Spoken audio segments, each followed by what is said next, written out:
Hello, how's it going? We are back here for our third installment of Family Fridays, and I'm trying something a little bit different today. I had been doing it on my phone, and I was struggling to get the angles quite right. So today we're going to try it with the desktop computer. So hopefully it'll be a little bit better. Also, hopefully it'll allow me to see some of your comments a little bit better. I was struggling to do that on the phone, and so if you would like, while you're watching, please feel free to make some comments. I'll try to interact with those. I may do that at the end. It may be a little easier to do that. Just kind of depend on how it's going. So do me a favor. If you're watching our third installment of Family Fridays, please take a moment to share the feed. Try to help us out with that. More people that share, even while we're going live, the more people that can watch. And certainly if you come in a little bit late or anything, you can always watch the remainder of the full video later as we post it. But please share the feed. Also, feel free to like and make a comment if you're with us as well. So today we're going to talk about the majesty of the mundane. I think I had told you in the first live session that we were going to cover this at some point, and so I'm going to talk about this today. Now, to begin with, I think what we're generally told or is implied, whether that be in the movies that we watch and the music that we listen to, sometimes in the just general nature of the way that things work in the world, I think we're kind of taught to think that the grander a gesture is in terms of our relationship. So the bigger your proposal is, the greater your anniversary celebration is, the bigger the birthday party for your kid, and then that's better. And certainly some of those things are nice. I think you should try to find ways to do things special and creative for the relationships that you have and the people that you love. But I think we often feel undue pressure to do the bigger thing, and a constant occupation or thinking about the next big thing can easily allow us to overlook the everyday things, the mundane things of life, and what majesty and importance there is in those things. I was actually recently watching a video on the phenomenon of promposals. I'm not sure if you're familiar with this, but instead of just asking somebody to your high school prom these days, now you have to come up with some big grand way to do that. If you didn't include a poster and a path of candles or whatever, then you didn't really get asked to prom. And again, I don't know that it's bad to try to do something that's nice and creative for a person that you care about, but I think we tend to forget that the main thing is not how grand a gesture is, but how true it is, how much it connects with the person that we love. So today I'm going to try to talk about the majesty of the mundane, how important little things that happen each day are to families, especially to kids and to your spouse. So the mundane things are things that make up everyday life, right? They're the meals that you have every day. They're the same routines that you do every day: bath time, bedtime, reading, all these kind of things. These are actually what life is made up of the most. So think about it, right? I mean, it's great to take a big trip to Disney World, but you're only going to do that every so often. You're not going to do that every day, maybe not even every year or anything like that. And so in terms of the sheer mathematical makeup of our lives, the big gestures, the big trips, the big things that we think of are relatively small in comparison to the kind of things that we do every single day. And so because of this, I think we need to give more time and more intentionality and more effort to thinking about how we can use these things for the betterment of our families, of our children, and thinking about how to be intentional with those things. So one of the things about the mundane things is what makes them so important is that they accrue over time. So the more and more you do a little thing, the more and more it can have an impact on your family, on your kids, on the nature of your relationships. Even if it's not your kids, whatever relationships you have, the more you do something, the more the impact of that thing accrues over time. And the reason is because these things establish a reliable pattern and a stable environment. I think this is especially true for kids. So for instance, doing the same bedtime every day tends to reinforce a certain thing with your children, and not doing that bedtime or violating that bedtime has a big impact because you've established a pattern over time.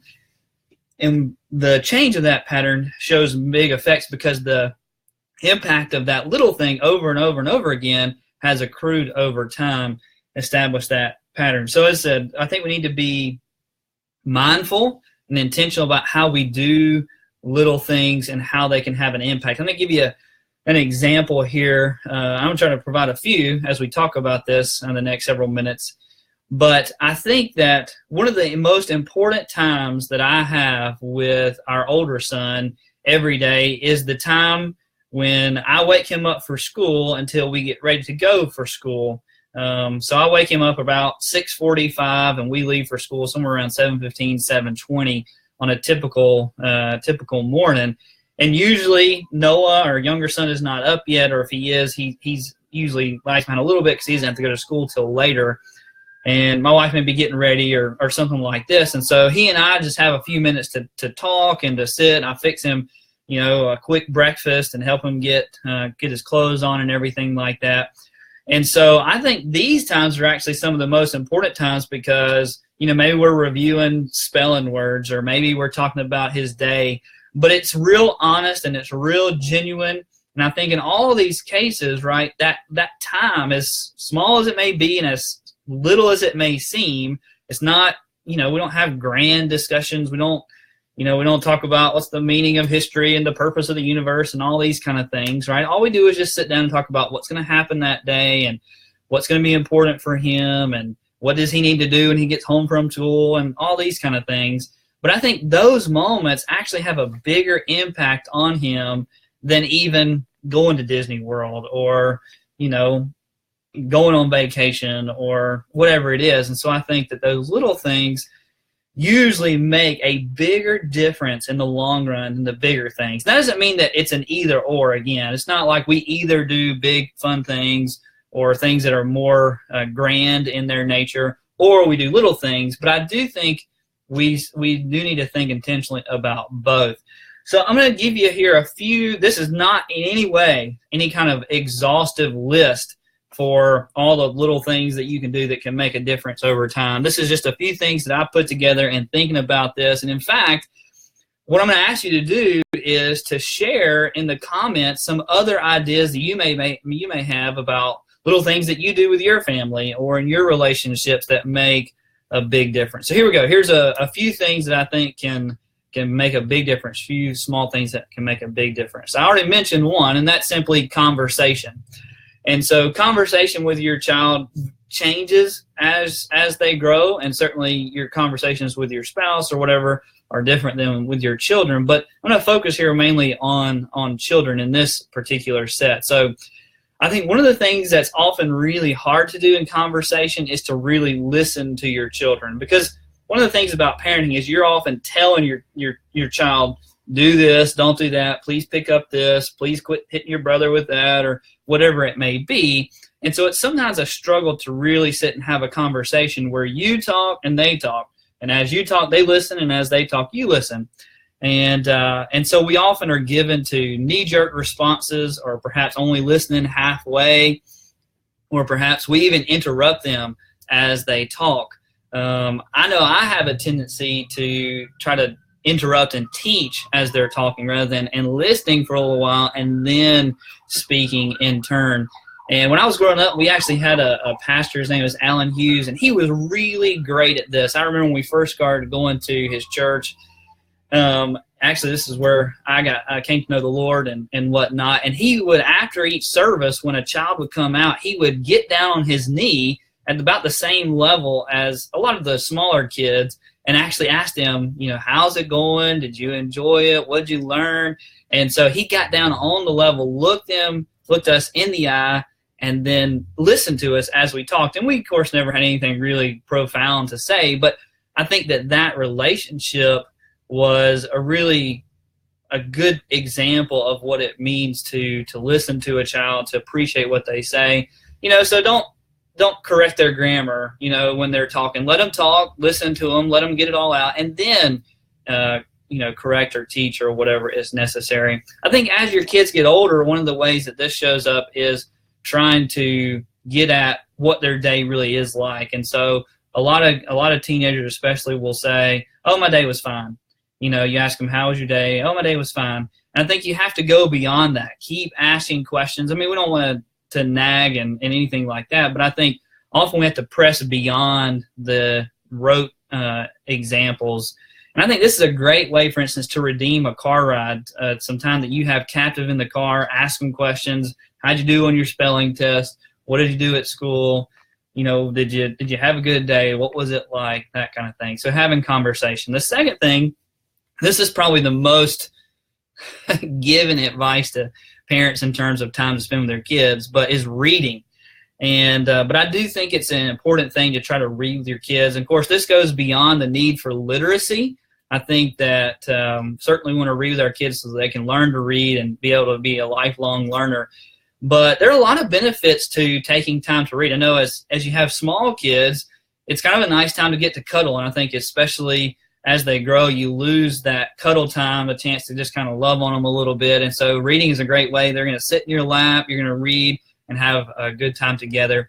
It also gives you a chance to help them learn new facts and for you to be the person that introduces them to important ideas. And I think as time goes on, that paradigm becomes important, because who do you want to be the main voice in your child's life? Do you want it to be the television, the internet, or do you want it to be you, right? And so if you establish a pattern for them to look to you for instruction and advice and truth, then I think one of the ways to do that is to read together so that they ask you questions and expect you to be able to provide intelligent answers. And I think once they get to the point where they can read, I think allowing them to read and not just you to read is important. I know one of the things that we try to do is read the Bible on a regular basis. And the other day, Brady wanted to read rather than just me reading. And it took a little while. He read about a paragraph. There's a lot of words that he didn't know, but he was so excited about that because he was getting a chance to use a skill that he had learned. But it was also able for us to talk about, well, what's that word? What does it mean? For instance, we were talking about famine in Genesis. And I said, do you know what famine means? And he says, no. And so I explained to him, it's when you don't have enough food. And so we got to talk about a biblical thing, what was happening in the story. One of the things that we do is Brady really loves to go up to the school and do what's called AR reading. And so he and I go sometimes about once a week now, and I test with him to help him get more buttons at school for reading more books. But it's really more about more than books, right? It's a time for me to go and do something little with him, but that I get to spend time with him and do something fun. Of course, I think thirdly, this flows into devotions and prayer, helping spending time doing those things. I'm going to do another Family Friday later about devotions and prayer, but I do think that establishing a pattern where you can do that with your children is important. It's a little thing that you're going to do several times a week, but it can have a hopefully an eternal impact on their eternity with the Lord. I think another thing that goes along with that is attending church. And certainly, I don't think that the Bible expects us always to be at church every time the doors are open, although there are many worse things that we could do. But I do think that a regular pattern of attendance at church, exposure to the family of God, exposure to the truth is very important in the formation of the spiritual side of your children, but also in them seeing what's important to you, what you're going to do with your life. And so going to church teaches them a pattern of living. I think playing is a great small thing. I think we talked about this a little bit in the invitation or intrusion one, the very first live video that we did. But I think taking the time to play games. Our kids love playing cards, and they like to go outside every day and play wiffle ball. And so we try to do that often. Wrestling, right, for boys is a great thing. I don't know what you do with girls because I don't have any girls, but maybe it's singing and dancing or playing a fun song in the car, making some of those smaller memories and reinforcing those times. I think doing something spontaneous is often a helpful little thing to do, whether it's getting pizza on Friday night and watching the Rangers game, or going to the park right after school, just for a few minutes, or something spontaneous that's maybe not a part of your everyday routine, but it's a small thing that you can do to help them have some fun, to be with them. I think one of the things that can be a helpful small thing is letting them help with a task. And this is something that Melissa's a lot better at than I am. Whether, like, a lot of times she'll let them help our boys help her bake something. And so I struggle with the patience on that. But I do think it's a helpful thing because it gives you a chance to teach them different tasks, but also to get to be able to do things with you. And it's a small thing. It's not a big thing. It may take a little bit more time to do it that way, but I think it can be very, very helpful. Maybe you write a note and put it in their lunchbox, every so often. I think one of the major small things that we underestimate is being affectionate with our spouse and our kids. And I especially think our spouse, whether it's kissing your spouse before you go off to work or giving them a hug. One of the things that we try to do is we like to take Melissa treats while she's before she gets off of work at the end of the week. It's a little bit easier to do that.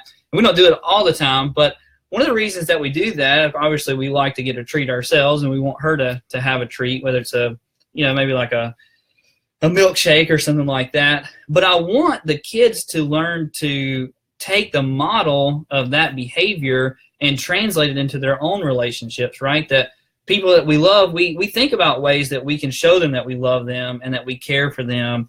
And I want them to learn how to treat a lady and what it means to do something nice for somebody, especially when it's not expected, to go out of your way, to take initiative to do that. One final thing, and I know this is probably road, our time is running out here, is I think one little thing that makes a lot of difference over time is just simply expressing verbally, especially men, that you love your kids. Every day before, when I take Brady to school, I say, "I love you, son." And he's not real expressive sometimes with his words, and he's finally started to say, "I love you too."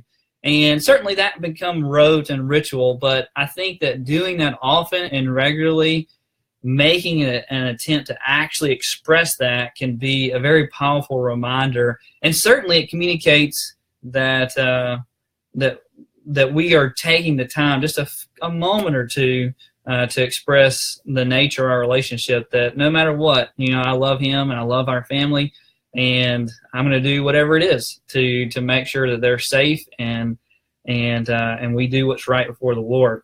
So those are just a few things. Again, feel free to make a comment about some little things that you do that you think has made a big impact on your family over time. Again, please take a moment to share this video and to like our page.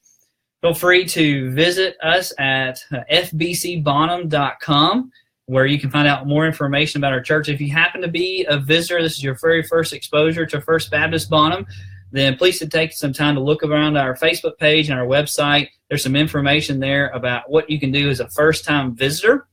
And again, thank you for joining with us. Hope you have a great weekend, and hopefully we see you on Sunday for church.